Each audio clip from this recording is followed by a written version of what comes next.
Hallelujah, praise the Lord. आज मला फार अतिशय आनंद होत आहे की आपण पुन्हा एकदा ह्या अद्भुत अशा बायबल स्टडीसाठी एकत्र जमलेलो आहोत. आणि आज पवित्र आत्मा आपल्याला अतिशय सुंदर अशा वचनाद्वारे आपलं मार्गदर्शन करणार आहे, आपली भेट घेणार आहे. तर काही वेळ न घालवता आपण त्वरित पवित्र आत्मा स्वागत करून या अद्भुत अशा बायबल स्टडीमध्ये आपण प्रवेश करूया. Let's all pray everybody. आपण प्रार्थना करूया. Thank you Lord my God for this beautiful day that you given to us. Thank you Jesus for your love, for your grace, for your mercy, for your abundant love over our life, Lord my God, for your mercies that are new every morning. Yes, beloved Holy Spirit of God, we are greatly honored to be in your holy and awesome presence. Come, mighty comforter, come, mighty counselor, Lord, welcome, Lord. Take charge right now, Lord my God. Not I, but you speak, revealing truth and changing lives. Thank you, Lord my God, for changing a word from Logos into Rhema. Anoint me, Lord my God, anoint me. And give us the grace, Lord my God, to receive your word, to change our lives accordingly, O Lord my God, and bring forth fruit hundredfold. Lead us is my prayer unto thee. In Jesus' name we pray and we ask. Amen. तर आजचा हा जो विषय आपण चाललेला आहे आणि तो म्हणजे देव मला स्पर्श का करत नाही.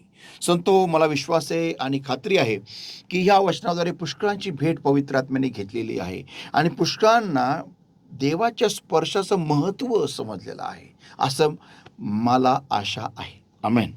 तर आज आपण पाहणार आहोत, देव मला स्पर्श का करीत नाही. आमेन. Let's see that.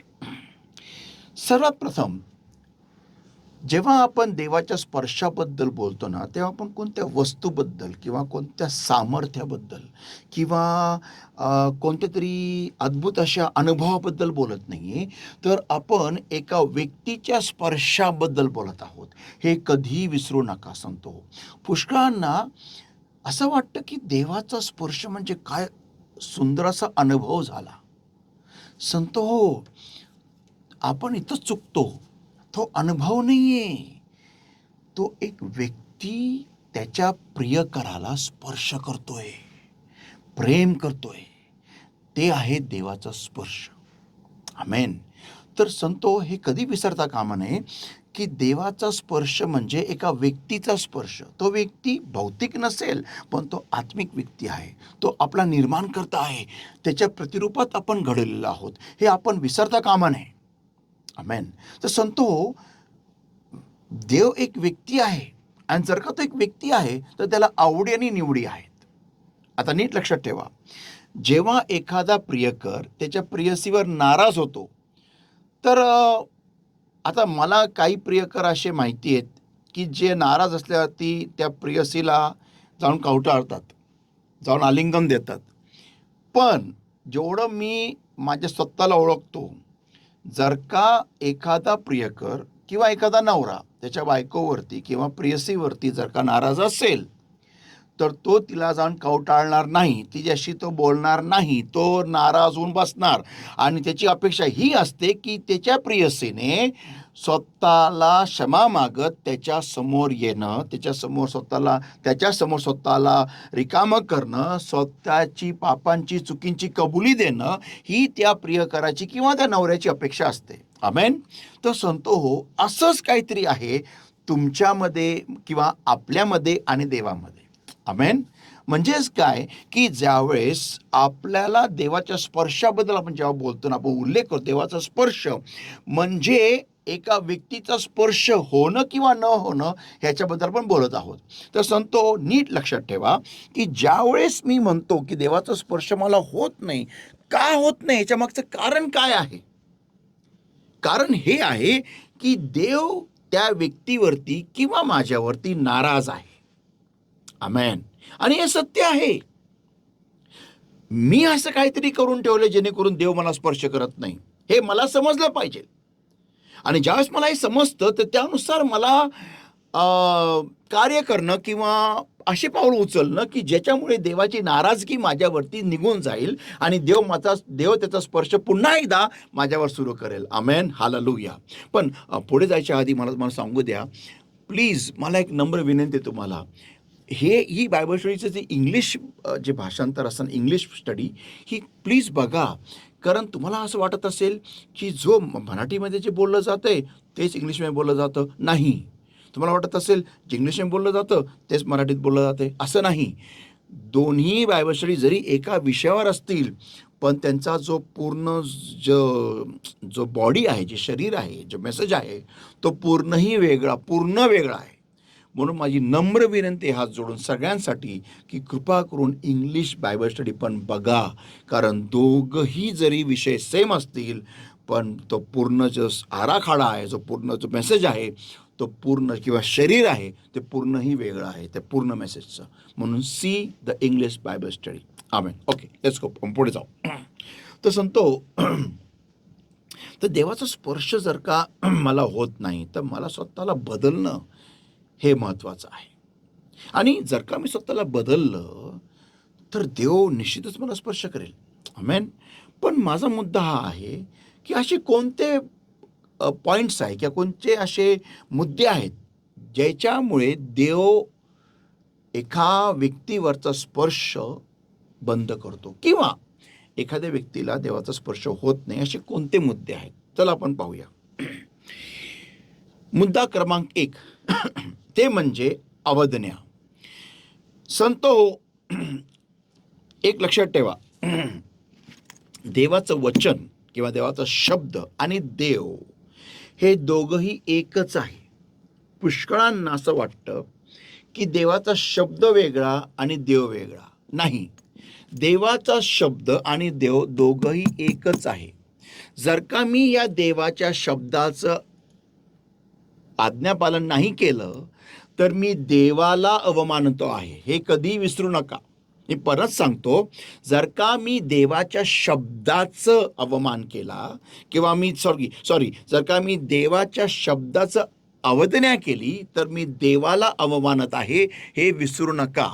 तुम्हाला आणि मला हे समजणं अतिशय महत्त्वाचं आहे की जर का मी देवाला प्राधान्य देतो तर मी त्याच्या शब्दाला पण तेवढंच प्राधान्य देणारच.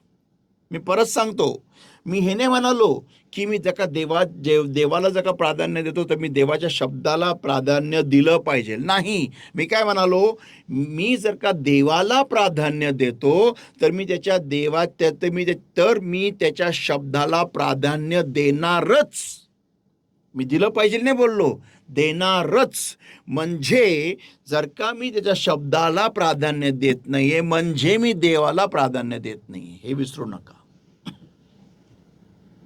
कारण देवाला प्राधान्य देणं म्हणजे त्याच्या शब्दाला प्राधान्य देणं माझ्या जीवनामध्ये. हो, मी चुकत असेल, मी धडपडत असेल, मी कमकुवत असेल, पण त्याचा शब्द हा परफेक्ट आहे. त्याचा शब्द कोणत्याही परिस्थितीमध्ये 100% करेक्ट आहे. चुकीचा मी आहे, तो नाही. बायबलमध्ये एक वचन आहे, मी तुम्हाला माझ्या ह्या विषयामध्ये नाही आहे, पण हा जो शब्द आहे ना, हे जे वचन आहे, ह्या वचनाद्वारे देवाने माझी फार पूर्वी भेट घेतली आणि ह्या वचनाद्वारे मला कळून चुकलं की देवाचा शब्द हा नेहमी टॉप लेवलला असतो. कोणताही सेवक असू दे, किती महान सेवक असू दे, तो त्या वचनाच्या खालीच असणार कधी पण. तर पाहूया मत्तई याचा 5वा अध्याय आणि वचन 19. मत्तई 5 आणि वचन 18. मत्तई 5 वचन 18. For verily I say unto you till heaven and earth pass one jot or one title shall in no wise pass from the law till all be fulfilled. Vachan 19. Whosoever therefore shall break one of these least commandments and shall teach men so, he shall be called the least in the kingdom of heaven. But whosoever shall do and teach them, the same shall be called great in the kingdom of heaven. आपण वाचूया मराठीमध्ये 18 आणि 19. कारण मी तुम्हाला खचित सांगतो की आकाश व पृथ्वी नाही तशी होतील तोपर्यंत सर्व गोष्टी पूर्ण झाल्या वाचून नियमशास्त्रातून एक अक्षर किंवा एक लहान टिंब देखील नाहीसे होणारच नाही. आमेन. ह्यास्तव सर्वांहून लहान अशा या आज्ञातील एकही जो कोणी मोडील आणि माणसास तसे करायला शिकविल तो आकाशाच्या राज्यात सर्वांहून लहान म्हटला जाईल, परंतु जो कोणी त्या पाळील व शिकविल तो आकाशाच्या राज्यात मोठा म्हटला जाईल. आमेन. कारण प्रत्येक अक्षर आणि टिंब हे बायबलमधलं, हे वचनामधलं प्रभू येशू ख्रिस्तच आहे. आमेन. आता मला ह्या वचनाद्वारे देवाने माझी भेट फार फार पूर्वी घेतली. देवाने मला सांगितलं की जरी तू चुकत असेल ना, आणि जर का तुला लोकांनी सांगितलं की पास्टर तुम्ही जे करता हे योग्य का चुकीचं, तर तू निर्धास्तपणे, बिनधास्तपणे स्पष्ट लोकांना हे सांग, मी चुकलेला आहे, वचन नाही. आमेन. आणि हे मी शिकलो. हे बघा संतो, प्रत्येक सेवक हा माणूस आहे, आम्ही चुकणार, पण हे बायबल कधी चुकू शकत नाही. बायबलमध्ये जे रॉंग ते रॉंग, आमेन, जे राईट ते राईट. हां, कोणी मनुष्य जर का त्याला गोल फिरून इकडून तिकडून त्याला जर का तुम्हाला गुंडाळून देत असेल, तर मग तुम्हाला सांगू द्या, त्याचं काहीही लॉजिक लागत नाही. का माहिती आहे का लागत नाही? कारण शेवटी देवाच्या न्यायस्थानासमोर ज्यावेळेस तो व्यक्ती उभा राहील, त्यावेळेस तो देवाला गुंडाळू शकत नाही. ओके, तर तुम्ही कोणाद्वारेही गुंडाळू जाऊ देऊ नका स्वतःला. वचन हे बेस आहे, देवाचा शब्द आहे. ह्या शब्दावरती तुम्ही चेक करायचे की माझं जीवन, तुमचं जीवन हे राईट आहे का रॉंग आहे. तसंच मी चेक करतो. तर सांगतो, बायबलमध्ये या वचनामध्ये ह्या वचनाचं अवज्ञा म्हणजे देवाला अवमानणं.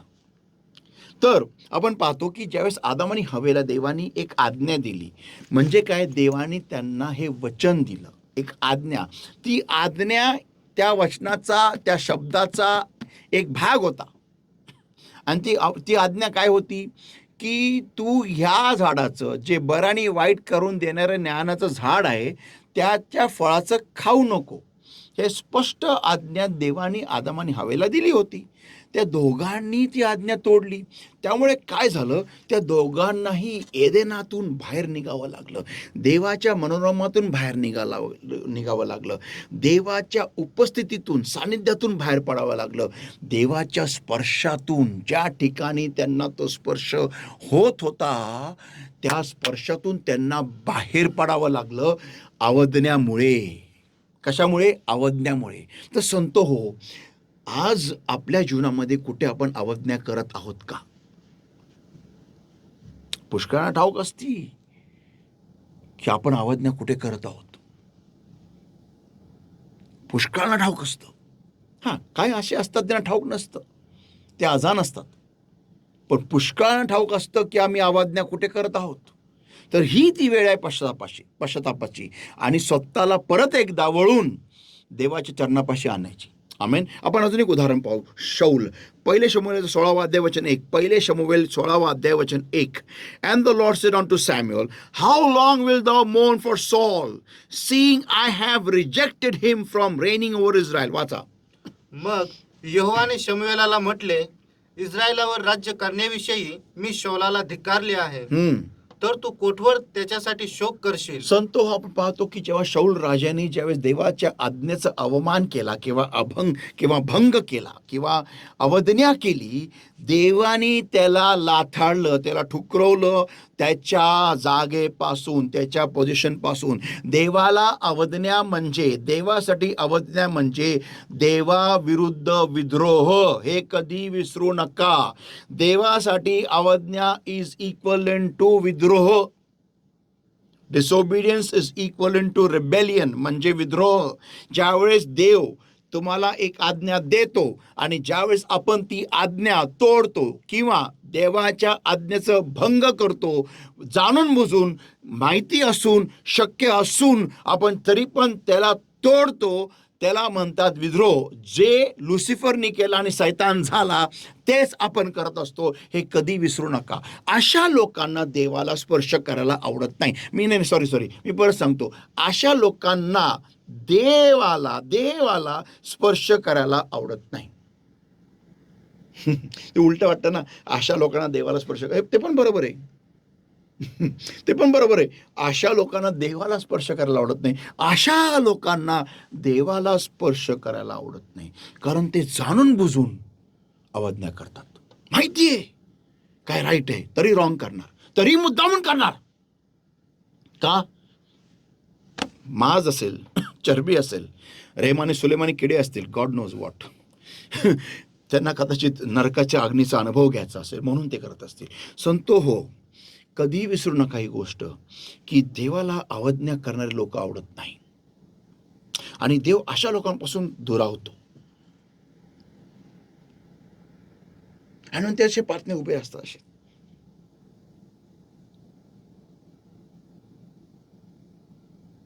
आणि मग लोकांना दाखवण्यासाठी आता काय लोक काय म्हणतील,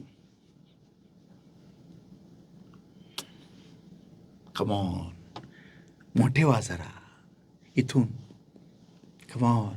काय कशाला कशाला दिस, कशाला, का असं, अशी अवस्था का व्हावी? आता तुम्ही म्हणा पास्टर आम्ही तर काय अवज्ञा करतो. प्रार्थना न करणं ही अवज्ञा आहे. प्रार्थनाहीन जीवन जगणं ही अवज्ञा आहे. बायबल न वाचणं ही अवज्ञा आहे. देवाचं मुख न पाहणं, देवाचं मुख न शोधणं ही अवज्ञा आहे. तुम्ही म्हणा कुठे लिहिलेलं आहे असं? बायबलमध्ये प्रभू येशू ख्रिस्तानी ज्यावेळेस शिकवलं प्रार्थना करायला, तो म्हणाला वेन दाव प्रेस्ट, जेव्हा तुम्ही प्रार्थना करता. प्रार्थना करणं ही जीवनशैली आहे. एखाद्या ख्रिस्ती व्यक्तीला जर का ख्रिस्ती व्यक्ती म्हणून स्वतःला बोलून घ्यायचं असेल तर त्याला प्रार्थनामय जीवन जगणं गरजेचं आहे. प्रार्थनाहीन म्हणजे प्रार्थना विरहित ख्रिस्ती व्यक्ती नसतो. येस, जर का मी स्वतःला म्हणतो मी ख्रिस्ती आहे तर प्रार्थना ही माझ्या जीवनाचा एक अविभाज्य भाग आहे. अविभाज्य. प्रार्थना मला ख्रिश्चन ठेवते, प्रार्थना मला ख्रिस्ती ठेवते. जर का मी प्रार्थना सोडली तर मी बनतो सैतानी.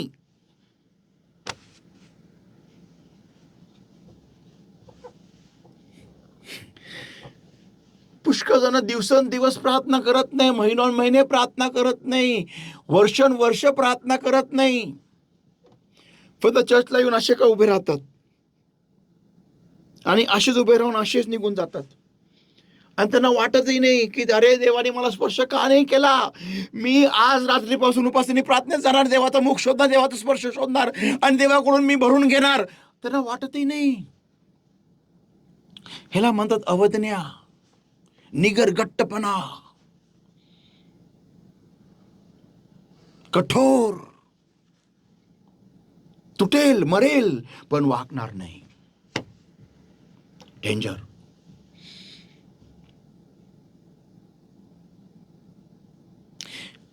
म्हणजे तसं आहे ना, ते एक दगड आला कुंभाराच्या दुकानात आणि दगड म्हणतो कुंभाराला मला आकार दे. कुंभार हसून त्याकडे बोलतो, आर यू सिरियस? तू खरोखर गंभीर आहेस का जोक करतोयस तू माझ्याबरोबर? दगडाला आकार? दगडाला कोण आकार देऊ शकतो? नाही. जर का तो कुंभाराच्या, बघा दगड हा शिल्पकाराकडे जाऊन आकार घेऊ शकतो, कुंभाराकडे नाही. आणि बायबल सांगतं की आपला देव हा कुंभार आहे. तर तुम्हाला जर का आकार करून घ्यायचा असेल तर तुम्हाला पहिलं माती होणं गरजेचं आहे. म्हणजे स्वतःला भोगा करणं, तोडणं हे महत्त्वाचं आहे. अवज्ञा ह्याच प्रकारचे काहीतरी आहे, जे निगरगट्ट, जे स्वतःला फार श्रेष्ठ समजतात. स्वतःला त्यांना वाटतं की मी माझ्यासारखं कोण, म्हणजे मी म्हणजे समवन स्पेशल. हां, मी मी मी जे करतो ते राईटच आहे, मी कधी रॉंगच नसतो. ज्यांना असं वाटतं, तुम्हाला माहिती आहे का, हे जे असे मनाचे विचार करणारे लोक असतात ना की मी राईट आहे, मला काय, मी रॉंग काय करतच नाही ना, मी थोडी असं पाप करतो, माझं काय आहे, मी परफेक्ट आहे. तुला माहिती आहे, हे तुम्हाला माहिती आहे काय आहे? हे आहे स्पिरिट ऑफ जेझेबेल. जेझेबेलचा आत्मा आहे हा एक दुष्ट आत्मा आहे. आणि हा आहे ना, हा दुष्टात्मा स्वतःला फार ग्रेट समजतो. हां, स्वतः मी म्हणजे मी म्हणजे महान, मी म्हणजे माझ्यासारखं दुसरं कोणीच नाही, मी असं. जे ह्याला म्हणतात इंग्लिशमध्ये वर्ड आहे नार्सिस्टिक बिहेवियर, जे त्यांना फार ग्रेट, म्हणजे ते देवाला पण देव काय, मी परफेक्ट आहे, मी माझ्या स्वतःच्या कर्तृत्वाने, म्हणजे मी, तर असे लोक देवाच्या नजरेत ते पण अवज्ञा करत आहेत. कारण वचन सांगतं नम्र व्हा. तो सांगतो अवज्ञा ही एका शौल म्हटलेल्या माणसाला राज्यपदावरून रिकामं करते, खाली काढते. लक्षात ठेवा. पुढे जाऊ आपण. ते म्हणजे शास्त्रेचा 16वा अध्याय वचन 20. जजेस चॅप्टर 16 and verse 20. शास्त्रे 16 वचन 20. And she said, the Philistines be upon thee, Samson. And he woke out of his sleep and said, I will go out as at other times before and shake myself. And he wished not that the Lord was departed from him. That's आणि ती बोलली, शमशोना, पलिष्टी तुझ्यावर आले आहेत. तेव्हा तो आपल्या झोपेतून जागा होऊन म्हणाला, मी पूर्वीप्रमाणे बाहेर जाऊन अंग झटकीन. परंतु यहोवाने त्याला सोडले आहे हे त्याला ठाऊक नव्हते. संतो हो अवदन्या. शमशोन हा देवाच्या कृपेशी खेळत होता. वारंवार ती दलायला त्याला फसवत होती, वारंवार ती त्याला चिडवत होती, वारंवार ती बोलायची, शमशोना उठ, परिस्थिती चालून आले. आणि तरी पण तो बाबा तिच्या मांडीवर झोपून होता. प्रत्येक वेळेस झोपायचा. आणि तेवढ्यांदा ती बाई त्याला फसवायचा प्रयत्न करत होती. ह्याला म्हणतात कृपेशी खेळणं. अवज्ञा, सारखी अवज्ञा करणं म्हणजे कृपेशी खेळणं, देवाच्या कृपेशी खेळणं. संत हो, ह्याच गोष्टी जर का आपल्या जीवनामध्ये असतील तर देव मला स्पर्श करणार नाही, आपल्याला स्पर्श करणार नाही. हे तुम्हाला आणि मला हे समजणं अतिशय महत्त्वाचं आहे की आपण देवाच्या आज्ञेला च्युइंगम सारखं, देवाच्या कृपेला च्युइंगम सारखं ताणू नाही शकत आपण. कारण ते च्युइंगम पण एकदा तुटतं, माहिती आहे का, लक्षात ठेवा. तर देवाच्या आज्ञेला एक सीमा आहे, देवाच्या कृपेला एक सीमा आहे, एक लिमिट आहे. You cannot cross the limit. आपण ते लिमिट ओलांडू शकत नाही. तर जर का मी अवज्ञा करत आहे तर संतो देवाचा स्पर्श माझ्यापासून दुरावला जाणार. देव माझ्यापासून दुरावला जाणार. मी मुद्दाम ते वाक्य बोललो, देवाचा स्पर्श दुरावला जाणार, देव माझ्यापासून दुरावला जाणार. का जिथं देव आहे तिथं स्पर्श आहे, जिथं देव आहे तिथं देवाचा स्पर्श आहे, हे कधीही विसरू नका. तर संतो जर का माझ्यावर देवाचा स्पर्श नाही तर मला हे चेक करणं गरजेचं आहे की मी अवज्ञा करतोय का कुठे, देव माझ्याबद्दल कुठे खिन्न झालेला आहे का, की काय चुकीच्या गोष्टी करत जेणेकरून देव माझ्यापासून दुरावला आहे. आमेन. नेक्स्ट पॉईंट आपण पाहूया. दुसरा स्वभाव, दुसरी गोष्ट ज्यामुळे देव नाराज होतो आणि माझ्यापासून दुरावतो, आपल्यापासून दुरावतो, ते म्हणजे कठीण हृदय. स्तोत्र 95 वचन 8 ते 11. स्तोत्र 95 वचन 8 ते 11. Psalm 95, Psalm 95 verses 8 to verse 11. Harden not your heart as in the provocation and as in the day of temptation in the wilderness. Harden not your heart as in the provocation and as in the day of temptation in the wilderness. वाच वचन 8. जसे मरीबात, जसे मसाच्या दिवशी रानात केले, तसे तुम्ही आपले हृदय कठीण करू नका. तसे तुम्ही आपले हृदय कठीण करू नका. रानात जसे वागले, मरीबा तसे वागले, तसे तुमचे हृदय कठीण करू नका. कठीण करू नका. कठीण. तुम्हाला माहिती आहे का, लोक त्यांचं हृदय देवाप्रती कठीण कधी करतात, ज्यावेळेस, मी तुम्हाला सांगतो पॉईंट नंबर 1, की ज्यावेळेस देव त्यांच्या प्रार्थनेला त्यांच्या हट्टीपणानुसार उत्तर देत नाही. सही पकडाय की नाही बघा, पॉईंट आहे. मी काय म्हणालो, देव त्यांच्या प्रार्थनेंना त्यांच्या हट्टीपणानुसार उत्तर देत नाही. म्हणजे एक मुलगा आहे, त्याला एक विधर्मी मुलगी आवडली आणि देवाला प्रार्थना करतो, देवा तिचं माझं लग्न होऊ दे, देवा तिचं माझं लग्न होऊ दे, देवा तिचं माझं लग्न होऊ दे. देव होऊ देत नाही लग्न, कारण ती विधर्मी आहे. पण देवा तू कर, देवा तू कर, देवा तू कर, देवा मला दे, देवा मला दे, देवा देवा दे दे दे दे. देव देत नाही आणि त्या मुलीचं लग्न दुसरीकडे होऊन जातं. मग काय देव आहे हा, असा कसा देव, स्वतः म्हणतो मागा म्हणजे मिळेल आणि मग देवानी का नाही दिलं, नको हा देव. हट्टीपणामुळे, स्वतःच्या हट्टीपणामुळे एक असे लोक आपलं हृदय कठोर करतात. काय लोक, त्यांना उत्तरच मिळत नाही, अनेक वर्ष झालेत. मग हे नाही बोलणार की अरे मी कुठेतरी चुकत असेल रे, काहीतरी मी गडबड करत असणार रे, असं कसं कधी उत्तर देत नाही. मी देवाच्या इच्छेनुसार मागत तर आहे का मी माझ्या जीवनामध्ये देवाला हवे तसे बदलाव केले का करायला पाहिजे का, हा विचार नाही आहे डोक्यात. विचार हा आहे, काय दे के कुछ देता नाही, कुछ नाही यार, इतना मांगा फिर मिळता नाही. आज काही एवढं मागितलं तरी मिळत नाही, असं का देव असतो का. हे मला काय विश्वास नाही राव चर्चवरती, देवावरती काय नको आहे. काय आपण एवढं मागितलं तरी काही मिळत तर काय नाही. हे एवढं चर्चला जातो मी, दान दर्शन देतो. तुम्ही दान दर्शन देता म्हणजे काय, देवाला काय तुम्ही लाच देता का काय. एक मिनिट, कम बॅक. तुम्हाला काय वाटतं, तुम्ही देवाला ऑफरिंग देता, दशांश देता म्हणजे तुम्ही देव का तुमची लाच खातो का. हा, देव रिश्वत घेतो. मग डोकं तुमचं बधीर झालेलं आहे. ते देवाची कृपा आहे, देव तुम्हाला कमवायला पैसे देतो म्हणून तुम्ही ते देवाला देता, जेणेकरून तो श्रापित पैसा आशीर्वादित होतो तुमच्या जीवनामध्ये आणि म्हणून तुम्हाला भरभरून आजार नाही शरीरात. समजलं का, म्हणून तुम्ही दान दशांश देताय, लक्षात ठेवा. बाकी काही नाही, ते देवाचे उपकार आहे की तो पैसा शुद्ध करतो, आशीर्वाद करतो आणि तुम्हाला देतो, जेणेकरून तुमच्या शरीराला तो पैसा खाल्ल्यानंतर, तो त्या पैशातून काही पण घेतल्यानंतर तुम्हाला ते श्राप म्हणून लागत नाही शरीराला आणि जीवनाला. लक्षात ठेवा. आमेन. येस. तर देव का तुम्ही काय ते देवाला लाच देत नाही, म्हणून देवाने तुमचं काही पण ऐकलं पाहिजे. अहो संतोष, जर का देवाने तुमचं काही पण ऐकलं ना, तुम्हाला सांगू द्या, तुम्ही सगळे ना काय ते बूड नसलेल्या कुवेमध्ये विहिरीत उडी मारून तुम्ही स्वतः जीव द्याल. एवढं आपलं लाईफ भयानक होऊन जाईल. एवढं.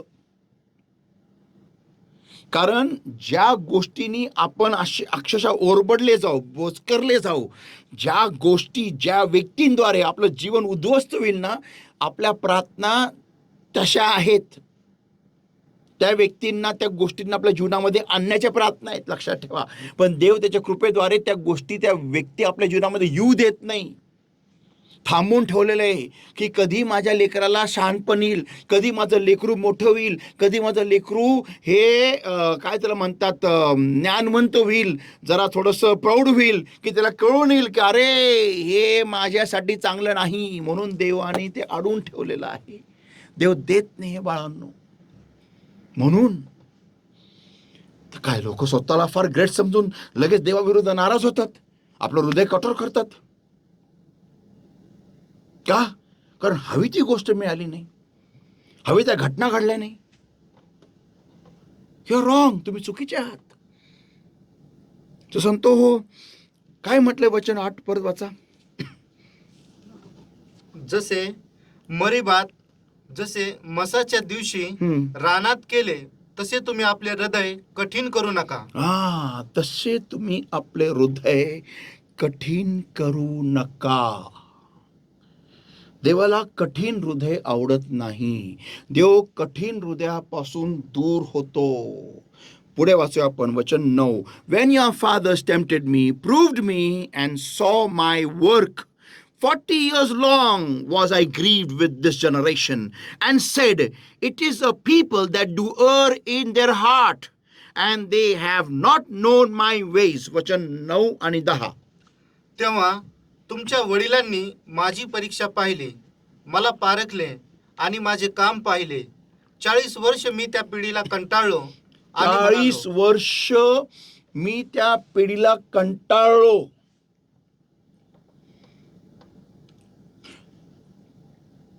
कसं वाटत असेल त्या देवाला, ज्या देवाने या सृष्टी निर्माण केलं, माणसाला निर्माण केलं, त्या इस्रायल राष्ट्राला त्या त्या मिस्रातून बाहेर काढलं, एवढं महान प्रतापाने बाहेर काढलं. तो देव त्या माणसाबद्दल म्हणतो, त्या इस्रायल राष्ट्राबद्दल म्हणतो, त्या पिढीबद्दल म्हणतो.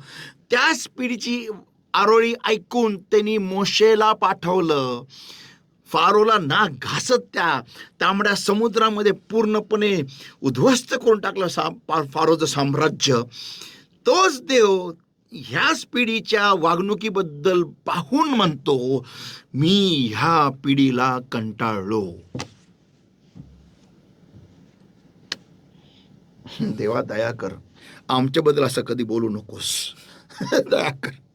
परत वाच, काय म्हटलं प्रभू, काय म्हणतो?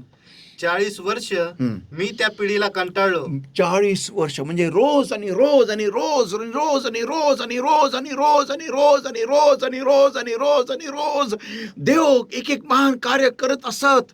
आणि तरी अपेक्षा ठेवत असत की हे माझे लेकरं आत्ता बदलतील, आत्ता माझे मार्ग जाणायला मला आरोडे मारतील, आत्ता मला ओळखायला माझ्या जवळ येतील, आत्ता माझ्याशी संबंध साधायला माझं मुख शोधतील, असं देवाला अपेक्षा होती त्या पिढीकडून. पण देव म्हणतो, मी त्या पिढीला कंटाळलो.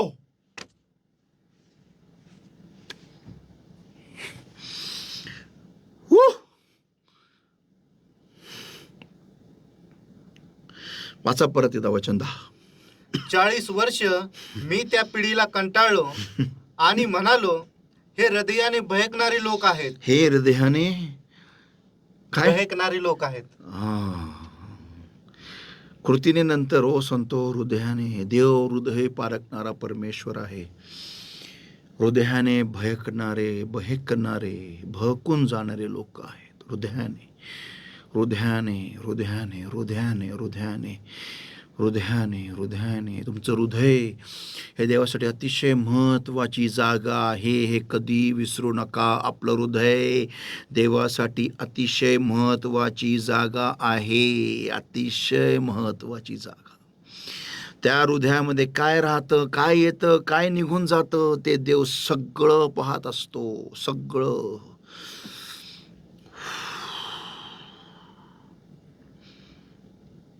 डेडली. हृदयाने भयकणारे लोक आहे. पुढे, आणि यांनी माझे मार्ग जाणले नाहीत. आणि अरे देवा, म्हणजे तुला अपेक्षा होती की 40 वर्षामध्ये कोणतरी असावं त्या पूर्ण संघटनेमध्ये, त्या पूर्ण जमावामध्ये, 6.5 लाख लोकांच्या जमावामध्ये कोणीतरी असे असावं जे माझे मार्ग जाणायला धडपडतील. पण देवा, तू त्यांना बोलून तर दाखवलं नाही कधी. तुझी अपेक्षा आहे की त्यांनी तुझे मार्ग जाणावे. मी देवाला प्रश्न विचारतो, हा देवा, तू कधी सांगितलं नाही तुझ्या लोकांना की मी तुम्हाला का बाहेर काढलं मिस्रातून, की तुम्ही माझे मार्ग जाणावे? आता देवाचं उत्तर आहे का? जवळ आले तर त्यांना कळेल ना. तसं मोशेने प्रार्थना केली की हे देवा, मला तुझा मार्ग दाखव त्या डोंगरावरती.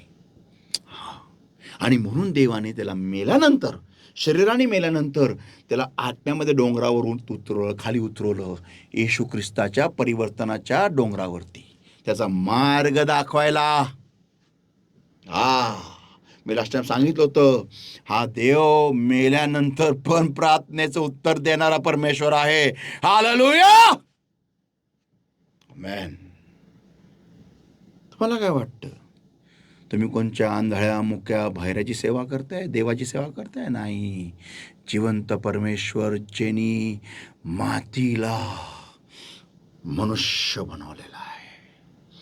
प्रत्येक अवयव, प्रत्येक टिश्यू, प्रत्येक ब्लड वेसल, प्रत्येक गोष्ट ही मातीपासून चेंज होऊन matter, one form of matter into another form of matter. This is the God we serve. अशा देवाची सेवा आपण करतो. Wow. Thank you Lord, thank you Jesus. आमेन.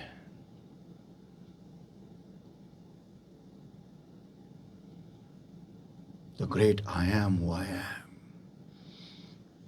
ज्याला वाटेल ते तो करू शकतो. वाटेल ते. त्याला प्रश्न विचारणारा कोण? त्याला थांब म्हणणारा कोण? त्याला नको आहे म्हणणारा कोण? तरी त्याच्या कृपेद्वारे तो आपल्या जबरदस्ती करत नाही.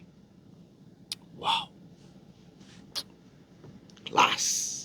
माणसाच्या स्वइच्छेमध्ये हस्तक्षेप न करणारा तो महान परमेश्वर. कारण ते स्वइच्छेचं दान त्यांनीच माणसाला दिलेलं आहे. वाव. मोशेला मिस्रात पाठवण्यासाठी आपण पाहतो की 2 अध्याय तो त्याच्याबरोबर त्याला त्याचा प्रस्ताव, त्याचा प्रपोज ॲक्सेप्ट करायला तो त्याला मनवत आहे. पण जबरदस्ती नाही केली. करू शकत असता पण नाही केली. काय देव या. क्लास. मातीचा सन्मान करतो हा, कारण त्या मातीमध्ये त्याचा श्वास आहे, त्याचं प्रतिरूप आहे. अहो ते कशाला? प्राण्यांची पण प्रार्थना तो ऐकणारा परमेश्वर आहे, हे कधी नका विसरू. त्या झाडांची जे आपल्याला निर्जीव वाटतात, त्यांची पण हाक ऐकणारा असा तो देव आहे, हे कधी विसरू नका. ज्या गोष्टी सदृश्य आहे आणि जे अदृश्य आहेत त्यांची पण प्रार्थना ऐकणारा तो देव आहे. कधी कधी मला वाटतं की तो माझी प्रार्थना सगळ्या का ऐकत नाही, कारण कोणाची तरी प्रार्थना पण असते ना. मी स्वतःला शहाणा नाही समजावं. मी पण हा शब्द आहे. मीच नाही, मी पण. त्या गर्दीमधला मी पण एक आहे जे रोज प्रार्थना करतात. आमेन. त्याच्याने कळून येतं की मी माती आहे. एनिवेज, तर विषय काय म्हणजे पुढे वाचा. वचन 10 आणि 11 वाचा. 40 वर्ष मी त्या पिढीला कंटाळलो आणि म्हणालो, हे हृदयाने बहकणारे लोक आहेत आणि यांनी माझे मार्ग जाणले नाहीत. म्हणून त्यांच्याविषयी मी आपल्या रागाने शपथ वाहिली की हे माझ्या विसाव्यात प्रवेश करणार नाही. हे माझ्या विसाव्यात प्रवेश करणार नाही. देवाची उपस्थिती देवाचा विसावा घेऊन येत असते, कधी विसरू नका. जिथं देवाची उपस्थिती आहे तिथं देवाचा विसावा आहे. देवाची उपस्थिती आपल्याला देवाच्या स्पर्श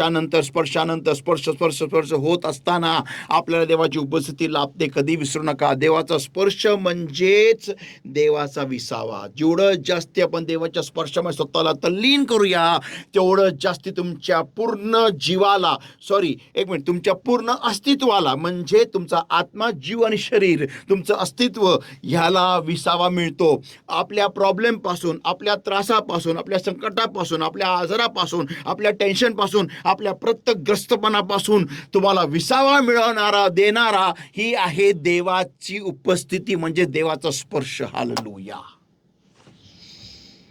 आपण पाहूया निर्गम ह्याचा 33वा अध्याय. निर्गम 33 एक्सोडस 33 निर्गम ह्याचा 33वा अध्याय आणि वचन 14-15 पासून आपण पुढे पाहूया. 14 आणि 15 वाचा. तेव्हा तो म्हणाला, देव म्हणाला, माझी समक्षता तुझ्या संगती जाईल आणि मी तुला विसावा देईन. देवाची समक्षता is equal to rest, is equal to विसावा. हे कधी विसरू नका. त्या प्रभू म्हणतो ना, कष्टी भारक्रांजनो तुम्ही सर्व मजकडे या, मी तुम्हाला विसावा देईल. म्हणजे काय? माझ्या उपस्थितीमध्ये तुम्हाला विसावा लाभेल. प्रॉब्लेम राहील पण विसावा राहील. हालेलुया. आमेन. आग राहील पण आगेमध्ये तुम्ही शद्रक मिशक अबेदnego सारखे तुम्ही विसावत राहाल. हालेलुया. सिंह राहतील भुकेले पण त्यांच्या समोर तुम्ही विसावत राहाल. हालेलुया. शत्रूंच्या देखत तो तुम्हाला मेज वाढवणारा असा परमेश्वर आहे. आमेन. विसाव्यात शान में बैठ के बच्चे मेज पे खाएंगे. हालेलुया. ह्याला म्हणतात देव, जिवंत देव. त्याच्या उपस्थितीमध्ये, त्याच्या समागमात तुम्हाला विसावा आहे, तुमच्या अस्तित्वाला विसावा आहे. म्हणजेच आत्मा, जीव आणि शरीर हे माणसाचं अस्तित्व असतं. फक्त आत्मा नाही, फक्त जीव नाही, फक्त शरीर नाही, तिघही एकत्र म्हणजे माणसाचं अस्तित्व. आणि ह्या अस्तित्वाला विसावा देणारा आहे देवाची समक्षता, म्हणजे देवाची उपस्थिती, म्हणजे देवाचं सानिध्य, म्हणजे देवाचा स्पर्श. आज आपल्या डोक्यामध्ये एवढं टेन्शन काय आहे? आज आपण एवढे त्रासलेले का आहोत? आपण विचलित का आहोत? एवढे ग्रस्त का झालेले आहोत? कारण आपल्याला देवाची उपस्थिती लाभलेली नाहीये. आपण लोकांना दाखवतो, praise Lord, praise Lord, yes yes, दाखवतो. हाथी के दात दिखाने के अलग, खाने के अलग. आपण दाखवतो चर्चमध्ये येताना आपण praise Lord, praise Lord, praise Lord, तोंड करून सगळ्यांना भेटतो खरं, पण आतमध्ये असं असं असं असं आतमध्ये आतमध्ये पण तोंडावरती आणि आतमध्ये माहिती असतं किती त्रास होतो मला, कधी मला विसावा मिळेल. आणि जेव्हा उभारतो प्रार्थनेला, कोरडे कोरडे पाषाण, कोरडे रिकामे. मग लोकांना दाखवण्यासाठी, लोकांमध्ये जरा शायनिंग मारण्यासाठी, अरे कशाला हे करता? कशाला? काय शांत उभे राहा ना, स्वतःला तोडा ना, तोडा तोडा तोडा तोडा, स्वतःला रिकामे करा देवासमोर. काय होतंय लोकांना काय बघायचंय? कोणी तुम्हाला जन्म दिलाय? कोणी तुमच्या जन्माबद्दल हिशोब देणार आहे? कोणी तुमच्या जीवाबद्दल हिशोब देणार आहे? कोण तुमच्याबद्दल स्वतःला नरकात फेकणार आहे? कोण आहे जो मध्ये उभा राहिल्याने म्हणेल की मला नको देवा टाकू, मला नको देवा टाकू नरकामध्ये, मला टाक, कारण मी जिम्मेदारी घेतो हिची. कोण येणार आहे? कोणासमोर तुम्हाला तुमचं खोटं असा शान शौकत शायनिंग कोणासमोर तुम्हाला दाखवायची, टिकून ठेवायची? अहो, देवाच्या मंदिरात येतात तर स्वतःला रिकामे करा, तोडा मोडा, स्वतःला तोडून टाका देवासमोर, पण तो स्पर्श लाभा, स्पर्श घ्या, तो स्पर्श घ्या, भरून घ्या. देवाला शोधण्याची वेळ असताना देवाला शोधा. वाटेल ते करा, उपासात जा, प्रार्थनेत जा, कामावरून दांड्या मारा, उपासाला बसा, प्रार्थनेला बसा, पण देवाचं मुख शोधा. कारण ते जर का मिळालं, तुम्ही जग जिंकला. हालेलुया, आमेन. मी पुढे बघणार, पुढे आपण पुढे वाच वचन 15 पुढे. मोशीची प्रार्थना बघा आता, मोशीची प्रार्थना. मग तो त्याला म्हणाला, जर तुझी समक्षता माझ्या संगती जाणार नाही, तर तू आम्हाला येथून नेऊ नको. आमेन. मोशेला देवाच्या समक्षतेचं महत्व कळालं. त्याला कळालं, मिस्रासारखं एवढा मोठा सुपर पॉवर पाण्यामध्ये बुडत. त्यांनी पाहिलं फारोला रडताना, तडफडताना. त्याला कळालं की देवाची समक्षता नाही तर आमचं लाईफ 0 आहे, 0. त्याला त्या समक्षतेची व्हॅल्यू कळली, व्हॅल्यू. म्हणून संत प्रभू येशू ख्रिस्ताने क्रुसावर जे झेललं ना, ते फक्त तुम्हाला आणि मला समक्षता मिळावी म्हणून. तारणच नव्हे, पण ह्या भूतलावरती, या नश्वर भूतलावरती अनन्यसाधारण असं समक्षता, जिचं विवरण आपण करू शकत नाही, जी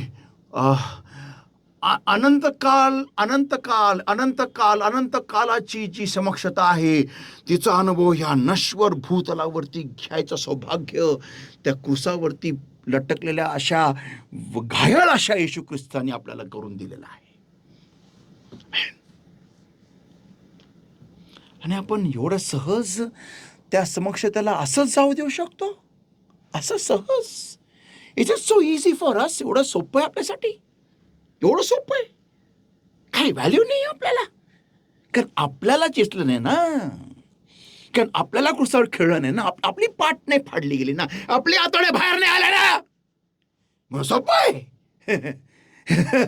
सोपं आहे.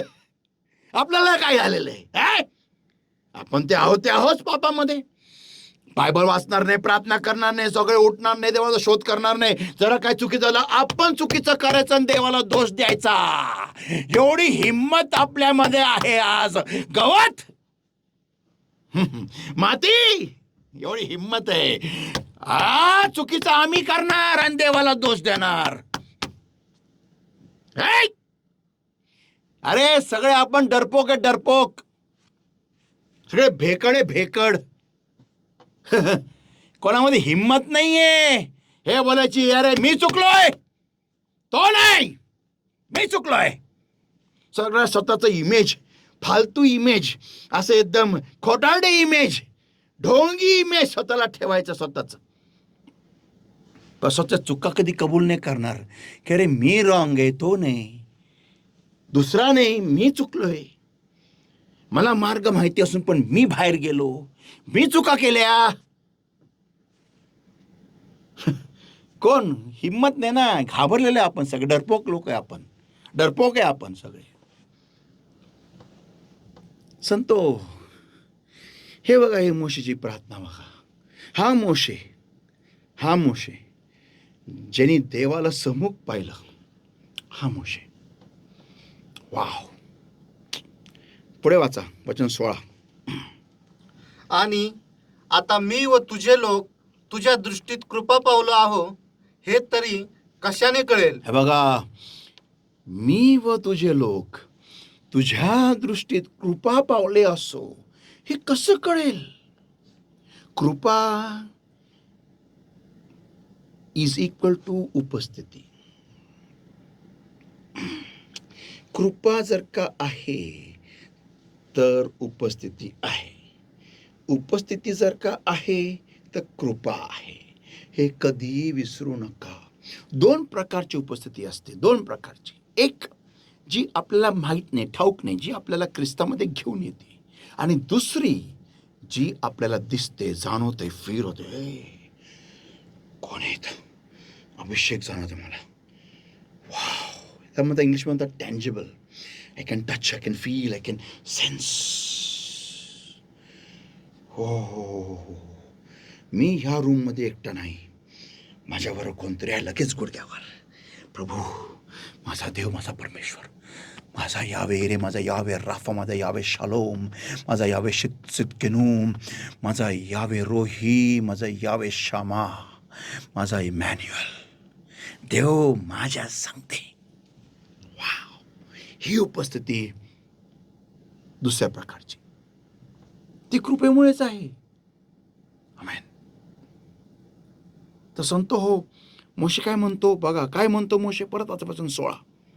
आणि आता मी व तुझे लोक तुझ्या दृष्टीत कृपा पावलो आहो, हे तरी कशाने कळेल? कशाने कळेल? तू आम्हा संगती जातोस, ह्यावरून मी व तुझे लोक आम्ही पृथ्वीच्या पाठीवर असलेल्या सर्व लोकांहून वेगळे झालो आहो, हे कळेल की नाही? आमेन. तू आमच्या संगती असता आहे तरच आम्ही ह्या पृथ्वीच्या पाठीवरच्या लोकांपासून आम्ही वेगळं दिसूया, कारण तू आमच्या संगती आहेस. संतो, काय प्रार्थना आहे, काय जबरदस्त प्रार्थना आहे. तू जर का आमच्या बरोबर असशील तरच या सर्व लोकांना कळून येईल, पृथ्वीवरच्या पाठीवर जेवढे लोक आहेत त्यांना कळून येईल हे लोक वेगळे आहेत. संतो हो, कसं आहे माहिती आहे का,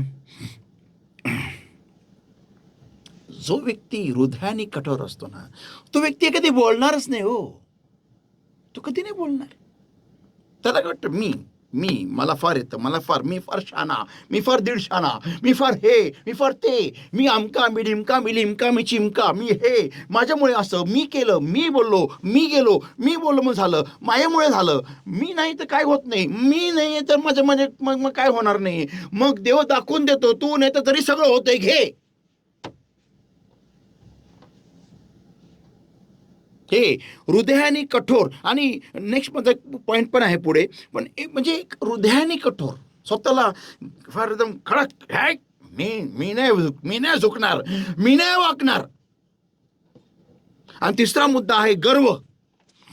वाचा नीतिसूत्रेचा सहावा अध्याय वचन 16 आणि 17. नीतिसूत्रे याचा 6वा अध्याय, नीतिसूत्रे 6वा अध्याय वचन 16 आणि 17. Proverbs 6 verse 16 and verse 17. Proverbs 6 verse 16 and verse 17. वाचा. Wait, I'll read. These 6 things doth the Lord hate, yea, 7 are an abomination unto him. Verse 17, a proud look. वाचा. 6 गोष्टी यहोवा द्वेषितो, होय 7 गोष्टीचा त्याला वीट वाटतो, त्या ह्या आहेत: गर्वदृष्टी. आपण फक्त आज तेवढंच पाहणार. गर्वदृष्टी. मी मगाशी बोललो ना, मी म्हणजे फार ग्रेट.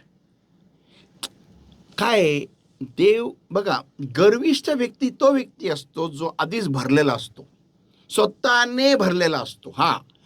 त्याला वाटतं मी म्हणजे कोण, माझ्यासारखं कोणी तुरमखान कोणीच नाही, म्हणजे मी फार दीडशाना, म्हणजे माझ्यासारखं कोणीच नाही आहे कुठेच, म्हणजे मी आहे म्हणजे सर्वस्व आहे असं त्याला वाटत असतं. आणि असा व्यक्ती ज्यावेळेस देवासमोर येतो ना, मी तुम्हाला सांगू द्या, देव अशा व्यक्तीपासून असा उभा राहतो. मी पुष्कळदा पाहिलेलं आहे, पुष्कळ जण चर्चमध्ये ना देवाच्या उपस्थितीमध्ये अशुभ उभे राहतात.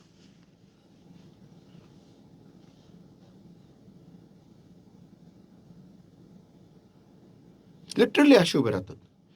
आता वर्शिप चालू आहे, प्रार्थना चालू आहे, लोक आत्म्याने भरत आहेत, लोक रडत आहेत, काय लोक पडत आहेत, काय लोक देवासमोर लीन नम्र होऊन स्वतःला तोडत आहेत, देव त्यांना तोडत आहे, असे लोळत चालले आहेत, प्रार्थनेमध्ये नुसते रडत आहेत, असे घामाने भिजून चिंब तरी रडत आहेत, सगळं काय त्यांचं सगळं ओलं चिंब झालेलं आहे, तरी ते लोळून असे पडले, देवासमोर उपडे होऊन पडलेले आहेत.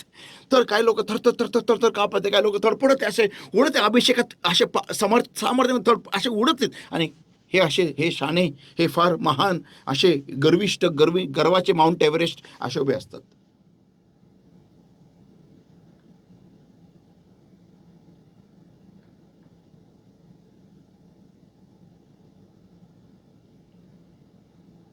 मला प्रश्न पडतो की जेव्हा तुम्ही एका महान व्यक्तिमत्वासमोर येता, कल्पना करा, हेच लोक जर त्यांच्या बॉसच्या कॅबिनमध्ये गेले, अशोभे राहतील का बॉसच्या कॅबिनमध्ये? बॉस समोर, बॉस बोला, तुम्ही बोला, मी ऐकतो, बोला, अशोभे राहतील? नाही, अशोभे राहतात.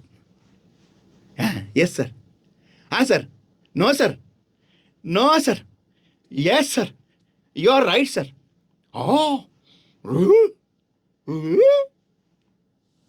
बॉस समोर, एका मातीच्या गोळ्यासमोर असे. पण तेच लोक जेव्हा मंदिरात येतात ना देवासमोर, हे काय बल्ले बल्ले, हे काय वाव वाव, हे काय चाललंय काय, हे असे असं काय, हे काय, हे काय, हे मला घ्यायची काही गरज नाही या गोष्टींची. मी तर स्वर्गात असतो. मी तर माझं डोकं तर एकदम स्वर्गात आहे. मला काय या गोष्टी नाही. सिरियसली, मी ना फक्त एक प्रयोग करा. तुम्ही जेव्हा शरीर सोडाल ना आणि स्वर्गात जाल ना, अशुभ राहून दाखवा देवासमोर, बस, फक्त अशुभ राहून दाखवा, बस. मला बघायचं आहे तुम्हाला.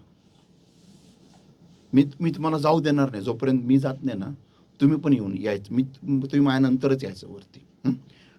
मला खरंच बघायचं आहे. मी देवाच्या चरणापाशी बसला राहील खाली, आणि मी तिथून तुम्हाला बघेल. असं देवासमोर उभे राहता का? आणि जर का तुम्ही नाही उभे राहिले ना, मग मी तुम्हाला बोले, असं उभं राहा ना. आता कुठे गेली तुझी आकड, आता कुठे आहे? तेव्हा असे राहील. देवा एक चान्स दे, देवा मला स्वर्गात घे, देवा. तिथं हे करण्यापेक्षा ना, असं तिथं ऐकली जाणार नाही प्रार्थना. इथंच करा असं. संतो, कसं आहे माहिती आहे का, मला काहीतरी बोलायचं आहे, मी सांगतो. कदाचित देव मला म्हणत आहे आता, म्हणजे असं फील होतं मला, की तू राहशील खाली, मी तुला इथं सेवेला ठेवतो, मी ह्यांना वरती उचलतो आणि त्या तिथं राहून ठेवतो जोपर्यंत तू येत नाही.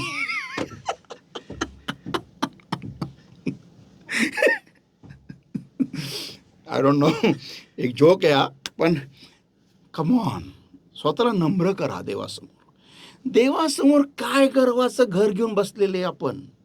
काय? कम ऑन, मी ज्या देवाने आपल्याला श्वास दिलाय, नागपुड्यात श्वास फुंकलाय, ज्या देवाने आपल्याला निर्माण केले, बनवलेले, त्याच्यासमोर आपण असं यावं? देवाला गर्विष्ठ हा असं नाही आवडत. गर्विष्ठ व्यक्ती म्हणजे भरलेला व्यक्ती, स्वतःने भरलेला व्यक्ती, देवाने नाही. कारण जर का एखादा व्यक्ती देवाने भरलेला असतो ना, तो नम्रच असतो, हे कधी विसरू नका.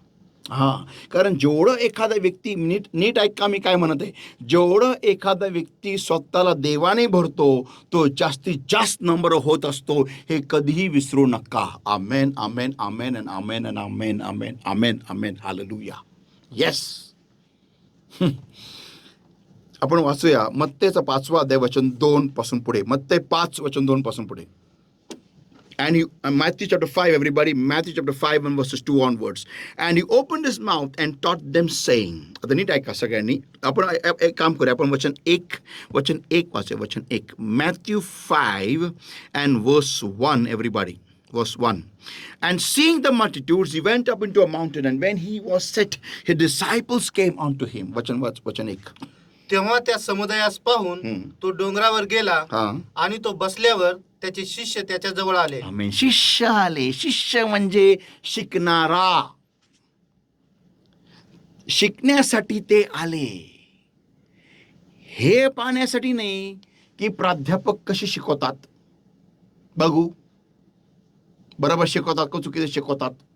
ह्याला शिष्य म्हणत नाही, ह्याला म्हणतात दीडशाना. तर ते शिकण्यासाठी आले असे. तुम्ही कोणत्याही सायकोलॉजिस्टला विचारा, this body language is a closed body language. ही एक बंद असलेली बॉडी आहे, बंद असलेली व्यक्ती आहे. जेव्हा एखाद्या व्यक्तीसमोर असा उभा राहतो, म्हणजे तो समोरच्या व्यक्तीचं काहीही ऐकत नसतो आणि काही ग्रहण करणार नसतो. जरी ऐकल तरीही पण तो ग्रहण करणार नाही, कारण त्यांनी स्वतःला बंद केलेलं आहे. जे व्यक्ती असे उभे राहतात ना, किंवा असे, ते उघडे असतात, ओपन, किंवा असे उघडे असतात, ओपन. तर लक्षात ठेवा, तर शिष्य शिकण्यासाठी, ग्रहण करण्यासाठी नम्र. प्रभू मला भर, मला ज्ञान दे, मला चातुर्य दे, मला गरज आहे, मला खरंच ठाऊक नाही प्रभू, मी मूर्ख आहे, मला खरंच डोक्यात अक्कल काही नाही प्रभू, मी काही कुठेही बोलून जातो, मी कसाही वागतो प्रभू, मला खरंच मला तुझी गरज आहे. देवाला असा व्यक्ती फार आवडतो, असा. आता मी दाखवलं तसं. पुढे वाचू आपण.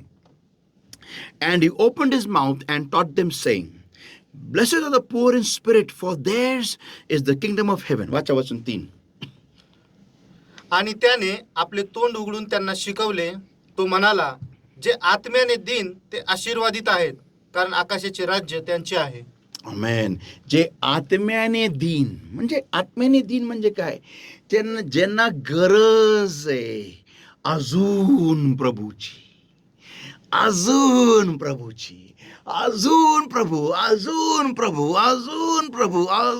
प्रभू, ज्यांना वाटतं की त्यांना आणखीन अभिषेक हवाय, आणखीन उपस्थिती हवी आहे, आणखीन वचन हवंय, आणखीन भरपूर देवाचं हवंय, ते नेहमी प्रभू समोर असेच येतात. प्रभू मला भर, मला तुझी गरज आहे प्रभू. काय लोक आहे ना, असे ऍक्टिंग करतात चर्चमध्ये, प्रभू पण असे असतात अंतकरणामध्ये. प्रभूला अंतकरण दिसतं बाबा नो रे, प्रभूला अंतकरण दिसतं, त्याला कळतं तुम्ही असेत, फक्त लोकांसमोर ऍक्टिंग करत आहे अशी. वेक अप, उठा, जागे व्हा.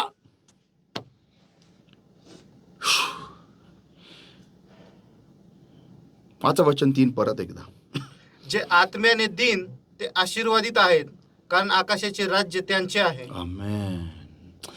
आकाशाचे राज्य त्यांचे आहेत. For theirs is the kingdom of heaven on earth and in heaven also. पृथ्वीवरती पण आणि स्वर्गातही. म्हणजे हे बोलायला काही हरकत नाहीये की जे लोक चर्चला येतात ते सगळेच आकाशाच्या राज्यात आहे असे नाही.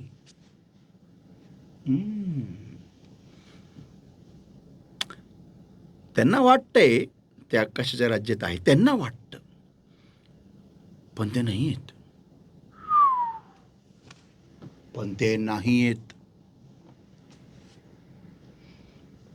पास्टरला वाटतं ते आकाशाच्या राज्यात आहे, कारण ते असे असतात. तर आम्ही काय बघतो, आम्ही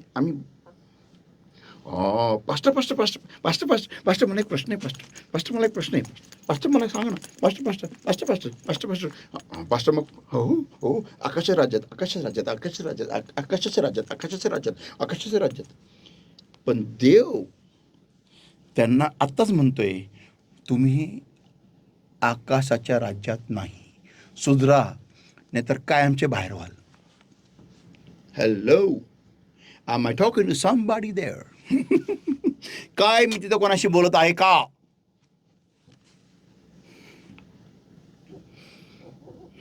वचन 4, Blessed are they that mourn, for they shall be comforted. Hallelujah. Amen. जे शोक करतात ते आशीर्वादित आहेत, कारण त्यांचे सांत्वन होईल. आमेन आमेन आमेन. शोक म्हणजे काय? जे देहाला ठार मारतात, जे स्वतःला मारतात क्रूसावरती, रोज आपला क्रूस घेऊन चालतात, ते धन्य, कारण त्यांना विसावा आठवलं का? देवाची उपस्थिती म्हणजे देवाचा स्पर्श होईल आणि त्यांना विसावा प्राप्त होईल. हालेलुया. आमेन. जे स्वतःला नाही म्हणतात, रोज क्रूसावरती रोज स्वतःला खिळतात आणि स्वतःला ठेचतात, असं चेचतात, आणि देवाच्या गुणधर्मांना ते बाहेर येऊ देतात त्यांच्यातून, आणि त्यांच्या देहाला ते ठार मारतात, ते सांत्वन प्राप्त होतील. त्यांना काय दिलेलं आहे? वचन वाच काय दिलं वचन 4 मध्ये? जे शोक करतात ते आशीर्वादित आहेत, कारण त्यांचे सांत्वन होईल. सांत्वन म्हणजे त्यांना विसावा मिळेल. हालेलुया. कसं? देवाच्या स्पर्शाद्वारे देवाची उपस्थिती त्यांना लाभेल. हालेलुया. देवाची उपस्थिती त्यांना लाभेल. आमेन. आणि पुढे वचन 5, Blessed are the meek, for they shall inherit the earth. आमेन. वाचा. जे लीन ते आशीर्वादित आहेत, कारण त्यांना पृथ्वीचे वतन मिळेल. आमेन आमेन आमेन आमेन.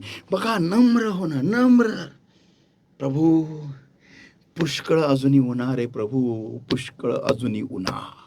मला खरं प्रभू, मला काहीच समजत नाही, काही कळत नाही, तू मला चालव, मला तुझी गरज आहे. 37 देवासमोर असतात, प्रभू मला तुझी गरज आहे, मला नाही जमत रे प्रभू, मी खरं निष्फळ आहे. तू नाही तर मी निष्फळ आहे, तू नाही तर मी निकामी आहे, तू नाही तर मी रिकामा आहे, तू नाही तर मी फक्त माती आहे. वचन 6, ज्यांना न्यायीपणाची भूक व तहान लागली आहे. न्यायीपणाची भूक व तहान. न्यायीपण म्हणजे काय? न्यायी वागणंच नव्हे फक्त, तर कृपा आणि देवाची उपस्थिती, हे आहे न्यायीपण. कारण त्या कृपेद्वारेच आपल्याला न्यायपण प्राप्त होतं, कधी विसरू नका. तर ज्यांना देवाच्या कृपेची आणि उपस्थितीची तहान भूक लागलेली आहे ते आशीर्वादित आहेत. पुढे, कारण ते तृप्त होतील. जे रिकामे येतात देवासमोर, असे नाही.